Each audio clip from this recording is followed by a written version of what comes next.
Good evening, cybersecurity and cryptocurrency fans. You're listening to the Cybersecurity and Cryptocurrency Podcast. I'm your host, Eric English. Today is a rememberable day because it's September the 11th. And we all know what happened on September 11th. Huge tragedy. I'm not going to talk about that because it makes me sad, but we're going to talk about some fun stuff as it relates to crypto and cybersecurity. Been some pretty cool stuff that's happened. I missed yesterday. Monday was yesterday. I missed it. Sorry about that. But back at it today. Do have quite a bit to talk about here, so I'm going to try to get to all of it as quick as I can. So I'm going to start off with some cybersecurity news. It's been pretty crazy over the last few days. A couple of kind of FYI things for everybody out there. Brian Krebs tweeted an article today on his website about being able to now freeze your credit report. So I know this isn't really cybersecurity related, but it kind of is at the same time. You can freeze your credit report for free now with all three credit bureaus. I think it's going to start in the next, I want to say, week or two, where they'll actually allow you to do this for free. So that is really awesome. If you're not going to apply for a mortgage or a loan or a new credit card, you can freeze your credit for free. It is about damn time. I don't know what the hell took so long to allow people to do this for free, but it's finally here. Everybody can do it. So I highly, highly, highly recommend getting out there and doing that. Freeze your credit if you're not applying for a loan or a credit card or anything like that. You don't want any kind, you need to keep it open if you're going to get an apartment. If you're renting an apartment, you're looking for a new one, they're going to check your credit. So when your credit is frozen like that, you can't even see anything on it at all. So if you're going apartment hunting or house hunting, obviously you don't want to have it frozen. But if you're not going house hunting or apartment hunting, now is a good time to start freezing that credit and make sure that there's nothing fraudulent that shows up on there. I think this is just a great step forward in the right direction, and I'm super excited that we can do this for free. Now, they used to charge I want to say it was $40 or something stupid to freeze your credit. And, we basically pay everybody's salary at all these credit bureaus. So what the hell? Why can't they let us freeze our credit? Well, now you can. So before, if you had some fraud and you called them and reported it, they would freeze your credit for free, which I've had to do previously. But now you have the power. And it makes it really nice. Services like LifeLock used to do similar things. So now you don't have to go get LifeLock. You can freeze your credit. I think it's going to take a pretty big bite out of LifeLock's customer base, at least if that customer base is somewhat smart and they understand that they can do the same thing that LifeLock was doing by just freezing their credit. So check that out if you haven't already. Brian Krebs, it's on his website, briankrebs.com. Go check that out. And freeze your credit, please. Also, don't use your debit card. We talked about that last week. So, going to jump into some other cybersecurity news. If you use the Tor browser, there's a 0-day exploit that was released. So if you use the Tor browser, now is the time to update it. I'll post the link to that in the show notes for today. Pretty big gap.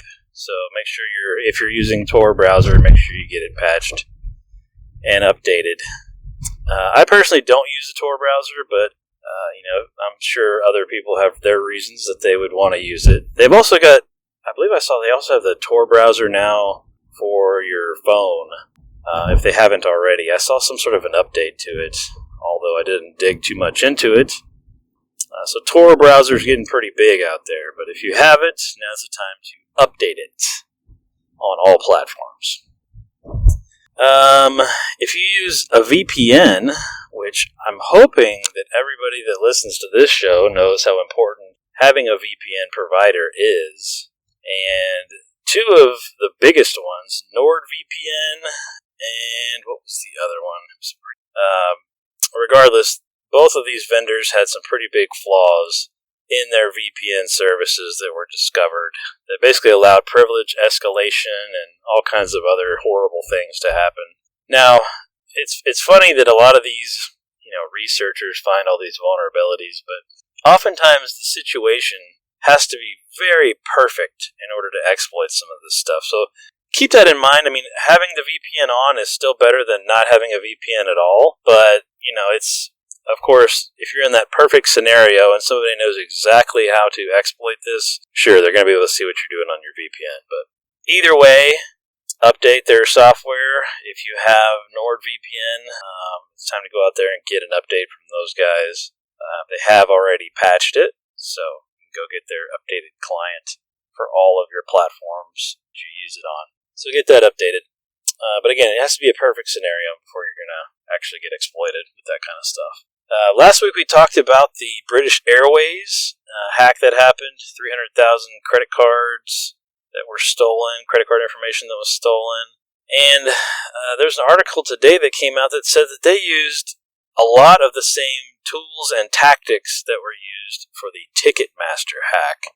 And this just goes to show that if you're a cybersecurity professional and you're tasked with making sure that your company is as secure as it can possibly be, and you don't read stuff like this and think, how can I protect myself from these kinds of things happening to my company, and get out there and fix whatever it is right away, then you're probably not going to have a job for very long.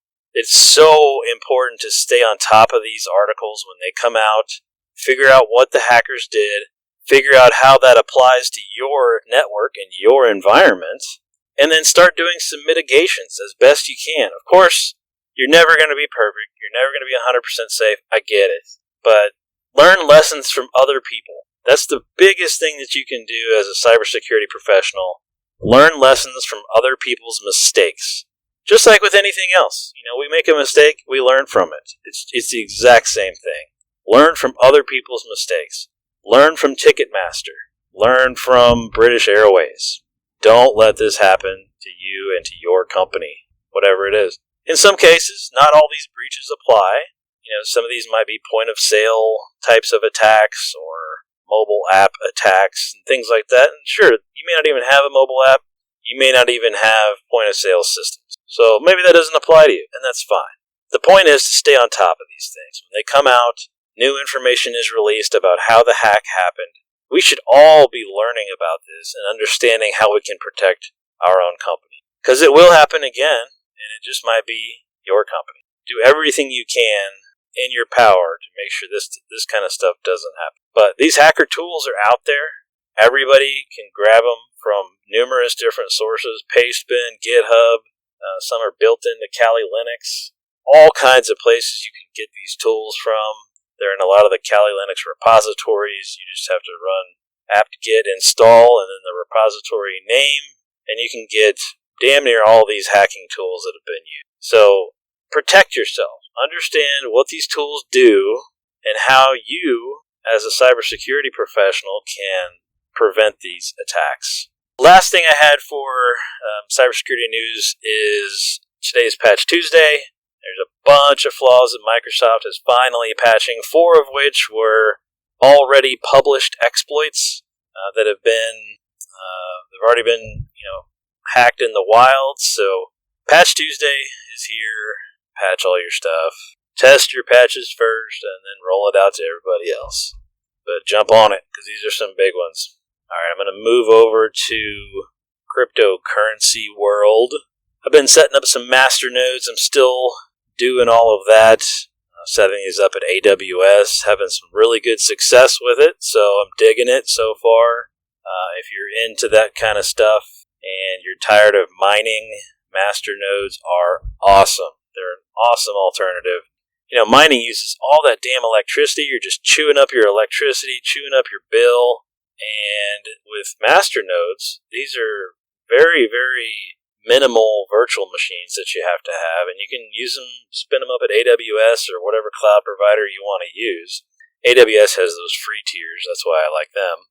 And it's perfect. You spin up one of these 1 gig Ubuntu boxes at AWS. It's free. Run your master node on that, and away you go. So, anyway, check those out if you're into that kind of stuff. I'm usually going to masternodes.online to look at all the different cryptos that are out there that support master nodes and the ROIs and all that kind of good stuff. So go out there and check those out if you haven't already. And all my mining gear is officially turned off. I will probably only turn it back on if Ethereum ever comes back from this ridiculous dip that it's in. I had huge hopes for Ethereum, and I look at it now. Today it was trading at $180. I mean, what is happening? So I did some research, and there are quite a few crypto researchers that are saying that all of these ICOs that are happening, a lot of these ICOs sell off the Ether to help fund their projects. Well, apparently they're selling off billions of dollars in Ether to fund their projects. I mean, holy smokes, of course it's going to tank. And they just keep selling this off and keep selling it off. I mean, there's still another several billion that they're going to be selling off. It's just not good. It's not pretty. The outlook for Ethereum is just not pretty. It just keeps going down and down and down. Even when Bitcoin has stayed in the 6,000 range, Ethereum just keeps going down and down and down. I was talking about it a couple of weeks ago here on the show. You know, Bitcoin would go up, Ethereum would just stay the same or go down. It was just incredible. And, typically, at least in the past, Ethereum would go up and down with Bitcoin pretty much at the same rate. And this last 6 months or so, it's been horrible. Ether is on the big decline right now. Ethereum was used or was built so people can build these decentralized apps on it and these crypto kitties and all these other collectibles and crap like that on there. But nobody really uses the decentralized apps yet that I've seen. Nobody is really using, what's the other one that they're doing? Whatever it is. The D apps are the big one that really nobody's even using yet. And these ICOs are just selling off all that Ether to fund their projects. So Bitcoin's going up, Ethereum's going down, and there's really no end in sight for how low Ethereum is going to go. There's still other ICOs happening that are accepting Ether, and they're just going to go and sell it for Bitcoin. Or cash it out completely. So it's sad. It's very, very sad. Mining for Ethereum is completely pointless now, and I've switched away from Ethereum a while back now because of all of this, but the whole smart contract thing is very cool, and it's a great platform, but with all these damn ICOs, we're making the whole freaking market just tank. So now is not the time to invest in Ethereum or to mine Ethereum. The mining boom is pretty much over, at least from my perspective. And that's why I've moved on to these master nodes. You get way more in rewards for these master nodes, and depending on which one you pick, you can get some very good returns on your investment and some pretty quick ROI too. You may get fully repaid in, 4, 5, 10 days. So pretty cool stuff, but I'm so sad because the whole reason I got into cryptocurrency was because of mining. And I thought mining was just the coolest thing ever, and tie together all these graphics cards, and it was just so much fun to set it all up too. And here we are. You can't even mine for it anymore profitably. It's just completely pointless. So Ethereum has to do something major to save its platform. I'm not sure what they're going to do or how they're going to do it.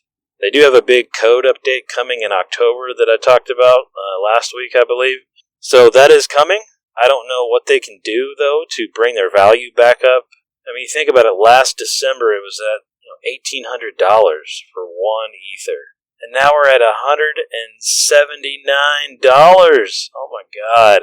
It's really sad. Really, really sad. I do hope that Ethereum sticks around because the smart contracts are pretty awesome. EOS is built off of it. A lot of other cryptos are built off of that same technology. And it's definitely a great technology. The problem has been all these ICOs. So it's just going to get worse for Ethereum in the coming months. So get ready for the Ethereum decline. It's going to keep getting worse. It's still one of the top 5, so that's good. But it's not looking pretty for the long haul.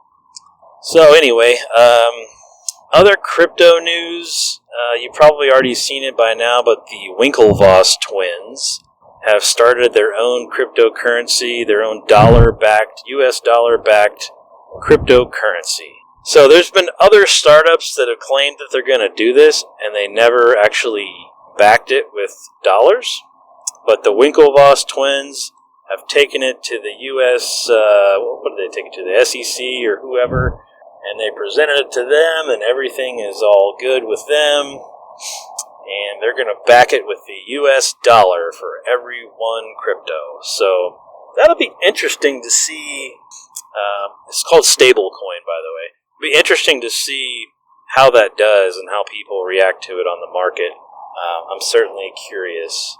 I also don't know what that does for the value of that crypto. Does it go up, or does it stay the same because it's backed with the U.S. dollar? I mean, I don't quite understand all the ramifications yet. I'm still kind of digging into it, but I thought it was a good idea. Other people have had the idea, but hopefully the Winklevoss twins actually execute the idea better than everybody else has thus far. That's still yet to be seen, but it is official that they are going to release it, and yeah, I think that's just good. It's good all around for the crypto space. We need more stable coins that don't just freaking tank overnight. That's really what we need. So, all in all, a good sign for the crypto space. But that's really all I had for today. I wanted to keep it kind of short and sweet, and I appreciate everybody for listening. If you want to follow me on Twitter, I'm at eEnglish34. I'm at eEnglish34 on Twitter. Hit me up on there if you got stuff you want me to talk about, or you have questions or anything, hit me up on there. Be happy to chat with you or to talk about some of the stuff on the show. And I also retweet a bunch of the stuff that I talk about on the show on that Twitter account. So check it out, eEnglish34 on Twitter. Thanks for listening, and we will talk again tomorrow.